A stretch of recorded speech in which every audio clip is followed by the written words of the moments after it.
Welcome back to this Let's Play of The Legend of Zelda Ocarina of Time. Last time we went through the Gerudo Fortress. This time we're going to be going farther, but before we do that, there was one thing that I missed in this place that I'm going to grab real quick before I move on. There was a Skulltula on one of these targets up here. I cannot remember which one, so I'm going to ride past real quick and see which one it was. And it sounds like it's going to be the one at the far end. I don't see him on any of those on the wall, so I'm guessing it's going to be the one way over here. You know by the telltale sound. There it is. Alright. Nope. We saw in the last episode how bad I am at horseback archery, so I'm going to bring opponent to a stop. Turn. Look up. And hop down. Because you can't even use the hook shot on horseback in this game, and I think that was poor choice, because it would have been cool to use a hook shot to grab onto something and shoot towards it off the horse's back without having to cheat. But now that I got that Skulltula token, I can leave this godforsaken place and not have to come back until a later episode.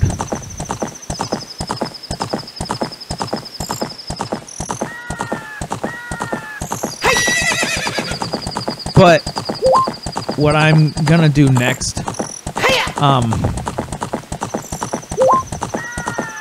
gonna cross the desert,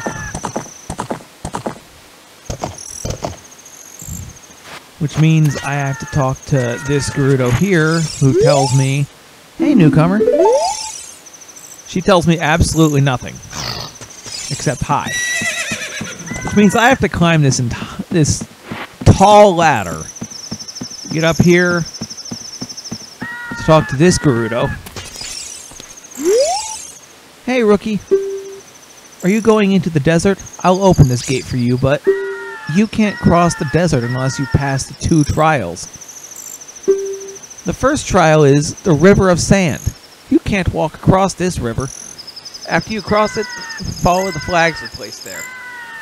The second trial is the Phantom Guide. Those without eyes that can see the truth will only find themselves returning here. You're going anyway, aren't you? I won't stop you. Go ahead. So by clapping your hands like that, he opens the gate.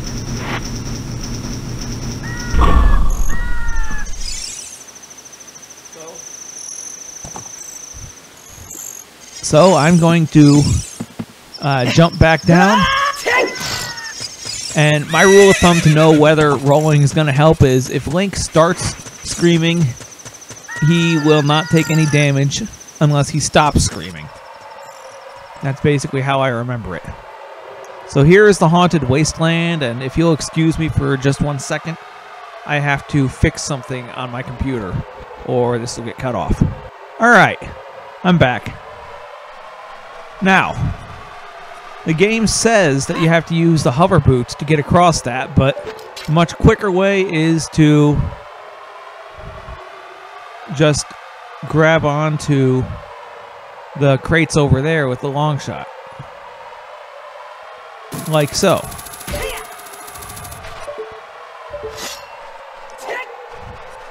Now, as their word is Vi said before I came in here,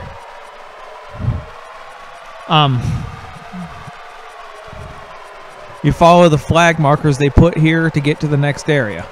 And that's the other reason I had it set to night before I came in here, is because they're actually easier to see when it's night.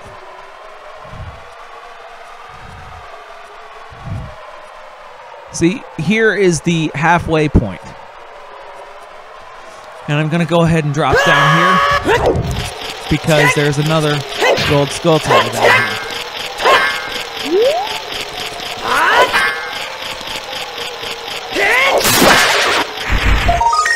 I'm not going to be able to jump to get that. Now, if you light those torches, it'll cause the chest to appear that contains a purple rupee. I'm not going to do that because there's no need.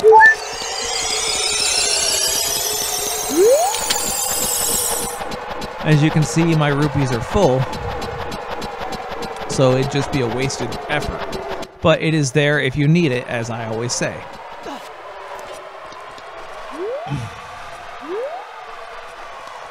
Now, the next thing you need to do is, unless you have the path memorized for whatever reason, come up here. You don't have to talk to this stone here, but it's what explains what you have to do. One with the Eye of Truth shall be guided to the Spirit Temple by an inviting ghost. You couldn't get any more explained than that. Plus, you can hear over the roar of the sandstorm, you can hear a ghost floating and whooshing nearby. Use this and it'll talk to you. This Poe is not your enemy. In fact, I mentioned the river Styx and the ferryman in the Shadow Temple. I went over it a little bit there. There have been theorists online and whatnot that have theorized that this is Charon, the ferryman from River Styx. And he is here to help guide you to the afterlife, which in this case will be the Spirit Temple as opposed to the Shadow Temple, which it was before. It's very, very complicated. And I would not blame anyone for being confused as to what this means, because it... What just... I was following him, wasn't I? I didn't take a wrong turn, did I?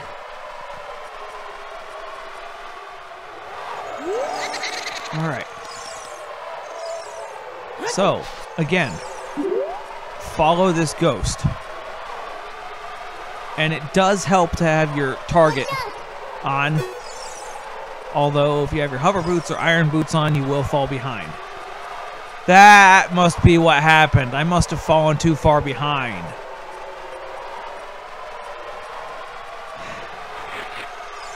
Trying to avoid these levers. I must have fallen too far behind. But, it happens.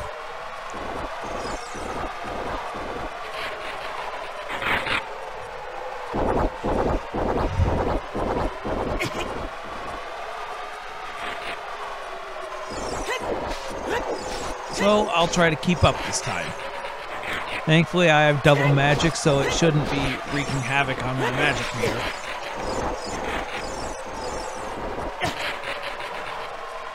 These levers kind of piss me off, though, because they don't stop coming.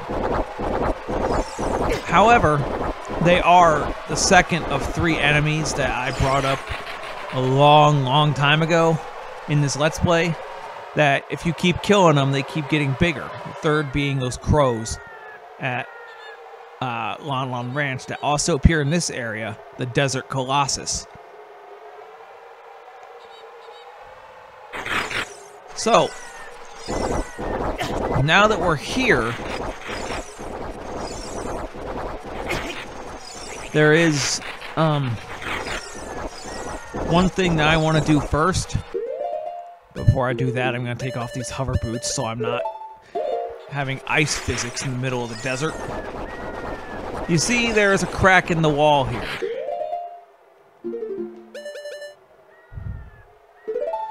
You know what to do with cracks in the wall.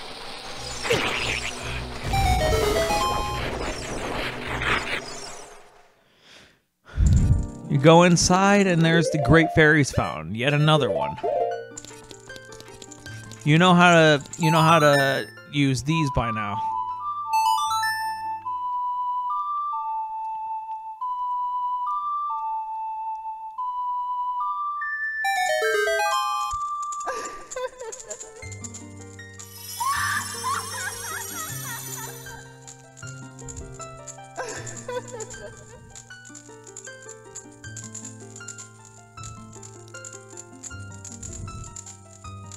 Welcome, Link. I'm the Great Fairy of Magic.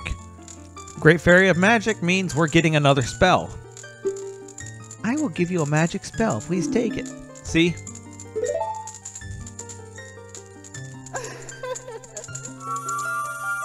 It's blue this time. We got red, green, and blue.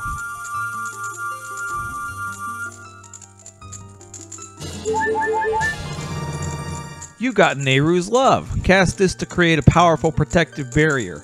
It's defensive magic you can use with C. You use this spell, it temporarily makes you invincible. Very useful. Nehru's Love is in effect for only a limited time, so use it carefully.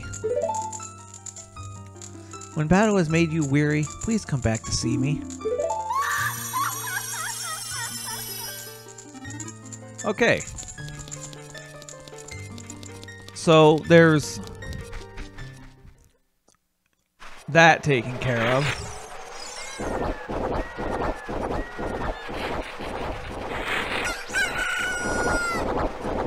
There's the platform over there to warp to when we get the song.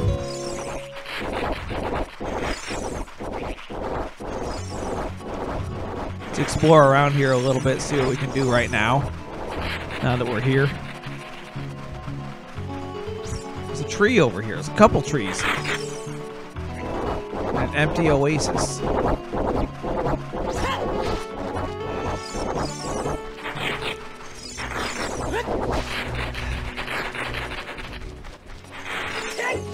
Okay. I guess we can't roll into these trees. Alright. But if I remember right, if you play the Song of Storms here, if I remember right,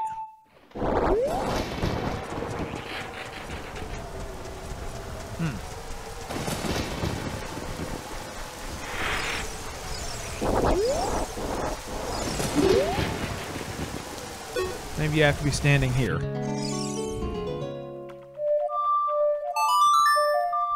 Let's try it while standing here. Yep. That's what I thought. Creates a fairies fountain above ground. There are a bunch of these in the game, but they're usually underground. Like that cave where I got this shield I'm holding has a fairies fountain behind that bombable wall. Those fairies I had in the bottles in the last episode, I got those there. And in various holes scattered throughout the game, you'll find other fairies fountains. But yeah, that's my that's pretty much my explanation of them. But there's not really much else we can do here right now, so let's go straight into the Spirit Temple. Though first-time players would find it weird that Sheik hasn't appeared yet. Go inside.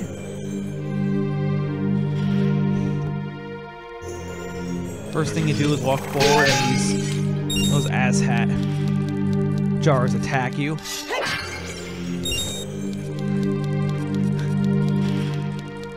I'd say that's a beginner's trap, but by now you shouldn't be a beginner if you're at this point in the game.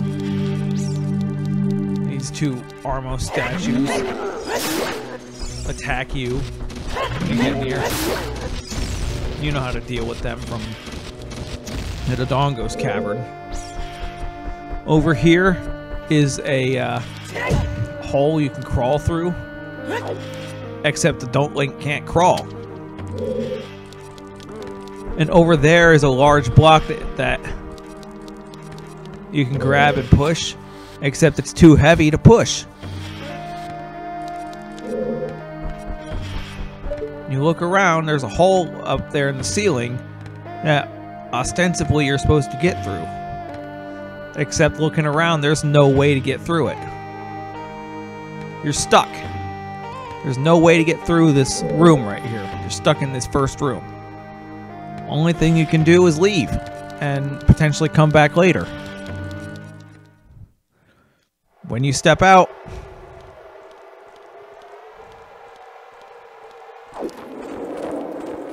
ninja entrance.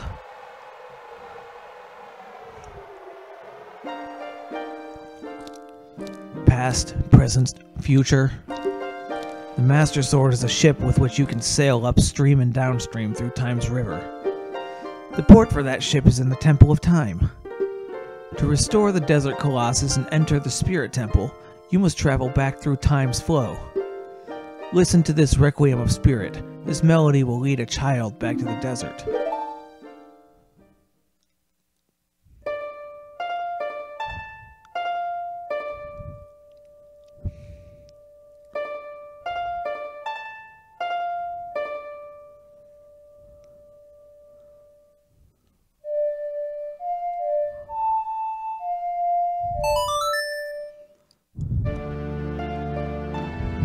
There's that damn owl again. He's watching over everything. This is the first time we've seen him as an adult. That's kind of strange to think about, actually. And he flies away without a word. Thank God. We've learned the Requiem of Spirit. This is the final warp song, the one that takes us all the way to the Spirit Temple.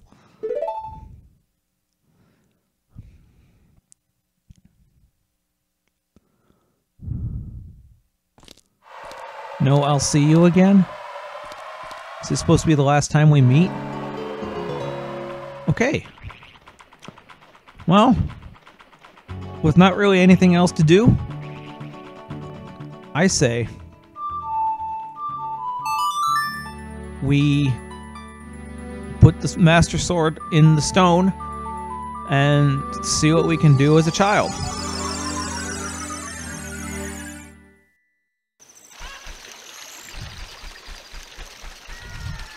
Okay, so I said we were going to get what was left to get as a kid. I said we were going to see what was left to get as a kid. But there's actually a bit left, but not that much. And it starts with getting the last 2 magic beans. Now that we have those, we're not going to do anything with those yet. Remember, I mostly use those as markers to know where I've been with bugs and soft soil. But because I don't have the bugs at the moment, we're not gonna finagle with those quite yet. But one thing we are going to do is these frogs. We're gonna play music for these frogs. I need to phrase things better.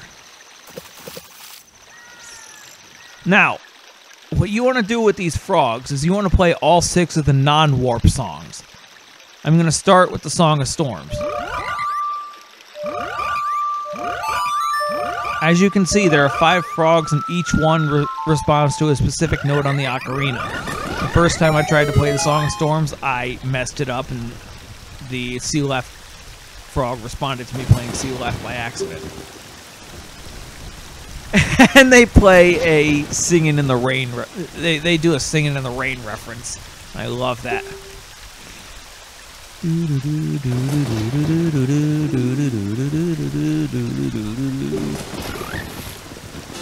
I'm so gonna have to cut that. So, in response to the Song of Storms, you get a piece of heart. However, we're not done with these frogs yet. As I said, you have to play all 6. So, in order of learning them, first you play Zelda's Lullaby.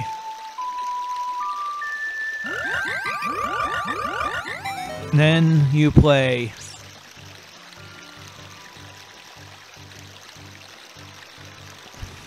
in my case, I learned Song of Storms second, if I remember right. Sun Song, not Song of Storms. Song of Storms is the last one I learned. In my case, I believe I learned the Sun song second, and then I learned Epona's song.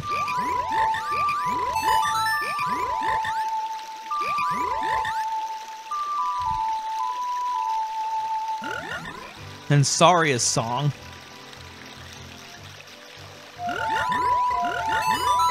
So I take it back. There was one more time that I would play this song. But this is for real the last time I'll ever play it. And then last but not least, the Song of Time.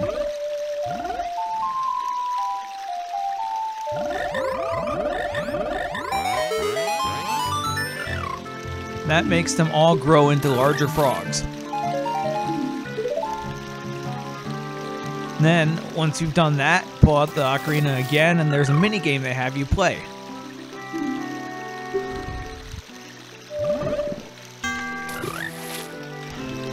I always mess it up on the first time because I have to remember which button is which on the controller I'm using.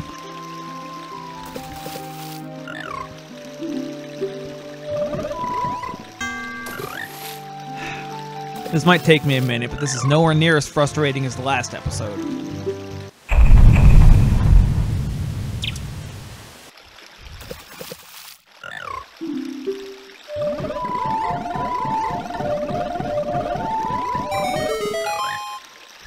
There we go!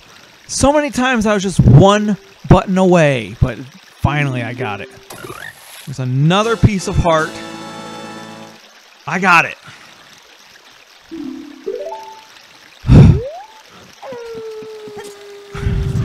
And with that, we're done with Zora's River.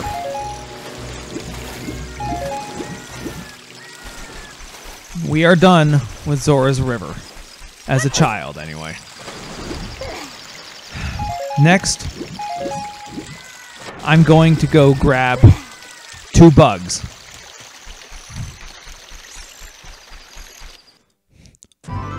Okay, so I grabbed 2 bugs for my bottles, and since I bought them from the potion shop in Castletown Market, I'm actually nearby something else I need to pick up as a child that I forgot to do when I got the chance. It's something that for some reason they make you wait until you have the Song of Storms before you have the ability to get, even though you have to stealth your way all the way to this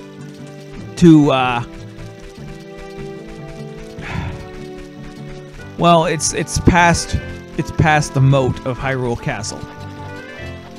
You remember way back when I got my bombs and I came here and I tried to blow something up near the tree in this area and nothing happened? Or maybe I cut that out and I just didn't use the footage there. I don't know. But this tree over here, I may or may not have included the footage of me trying to find something underneath it with bombs and nothing happened. Well, it's because you don't use bombs to get under it. Some secrets that are under trees you use bombs to get. Some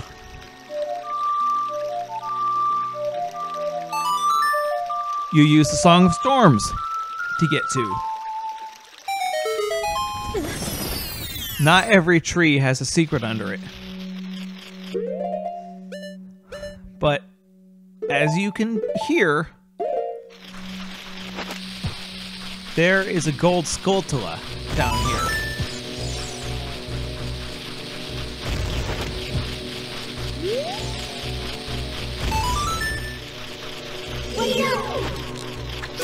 It's not that. That's a Skullwaltula. There's nothing there. Right. There's another Skullwaltula right next to gold Skulltula. And then this third one there is... I could have come here for free bugs. Oh my god. Alright, so let's try to make this look cool. And I hurt myself because I'm an idiot.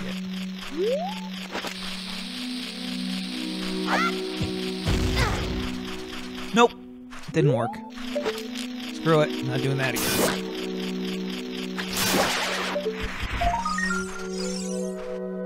Really? You can't climb that? Really?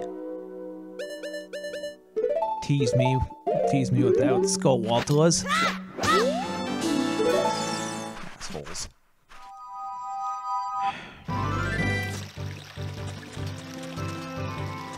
Alright. Now that we got that out of the way, where I want to go next is the caldera of Death Mountain. The game calls it Death Mountain Crater, but as I've discussed, the inner part of the volcano where all the magma is, it's actually called a caldera. As you may have noticed, there is a patch of soft soil here. So first, I'm gonna drop a bug here, which turns into 3 bugs, and you can use that to manipulate yourself into getting, or manipulate your way into getting infinite bugs. Stay enough, far enough back that it won't ruin my spin attack. And wipe it out, get the token, and plant the bean. Now,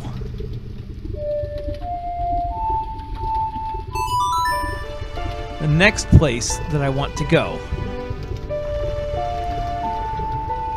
is actually the last revisited area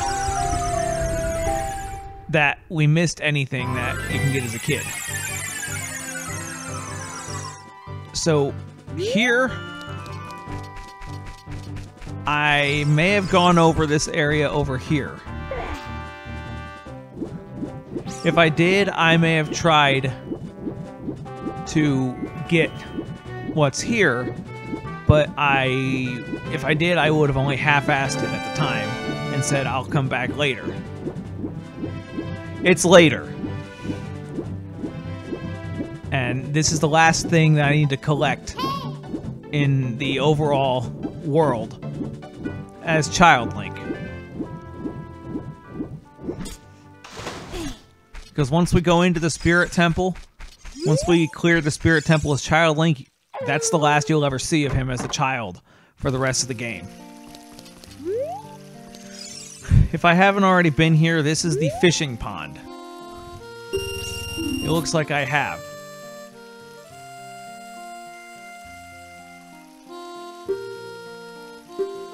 I guess I have a Rumble Pack. I didn't think I would. The version I'm playing.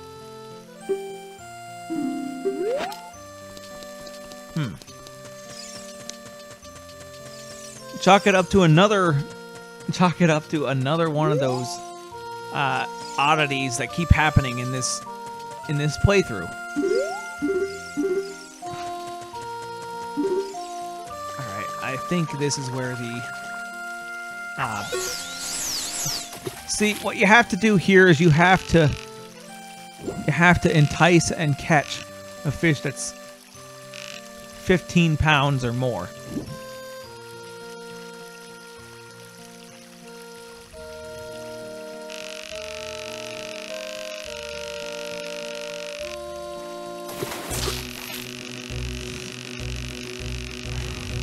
I don't think this fish is going to be the one I'm after. It looks a little too small. But if it is, good for me, right? But I don't think it's going to be. 5! No, I'm not keeping that.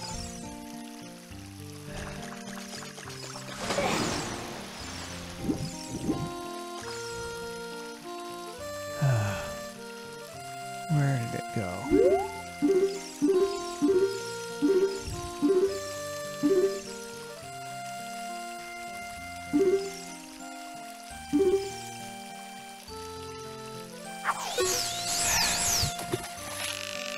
This part usually takes a while.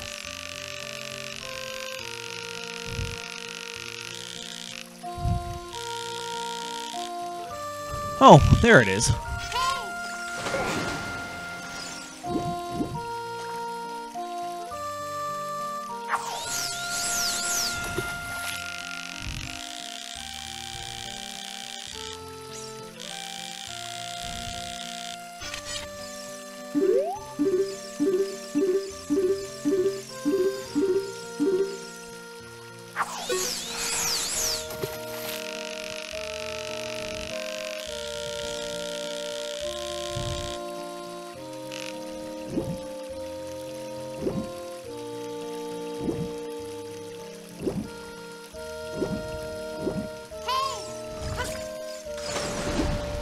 I know I'm being a bit quiet, but as you learn when you fish in real life, it takes a lot of patience, and usually you have to be really quiet. You don't actually have to be quiet with this game, but I tend to get really focused when I'm fishing in this, and that ends up making me... this is the fish I wanted, I think.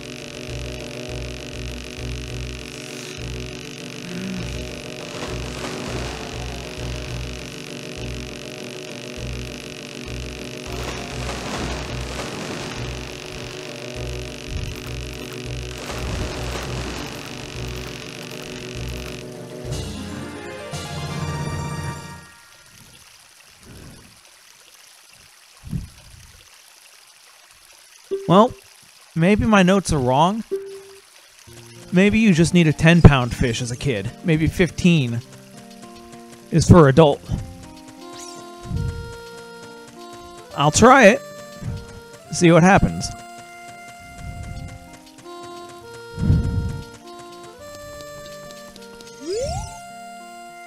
Weigh my fish. New record. Weighs at least 10 pounds. Seriously. Okay, here's your prize. Yep. My notes are wrong. My notes are wrong. Alright. So, that was a lot simpler and a lot quicker and easier than I thought it would be.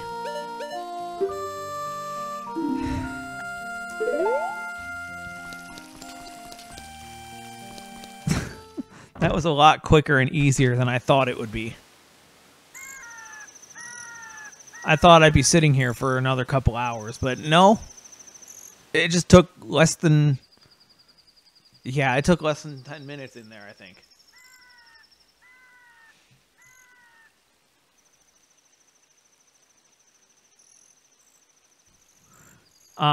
Anyway, there's one last thing I want to get before entering the Spirit Temple. Oh, yeah. Yeah, 45 minutes. That makes sense. Okay.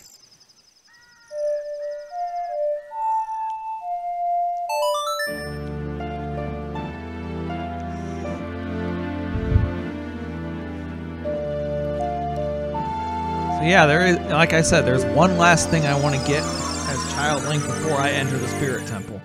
And to get it, I must warp to... well, the Spirit Temple.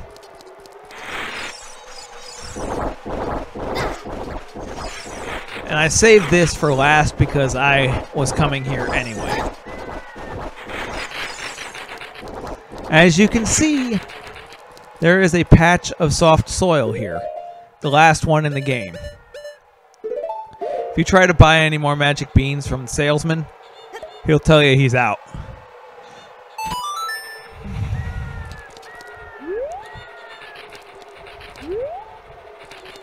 Alright, get my spin attack ready. There it is. Get that. Collect it. Alright. And with that, I believe we are ready to enter the Spirit Temple. Which we will do in the next episode. See you guys then.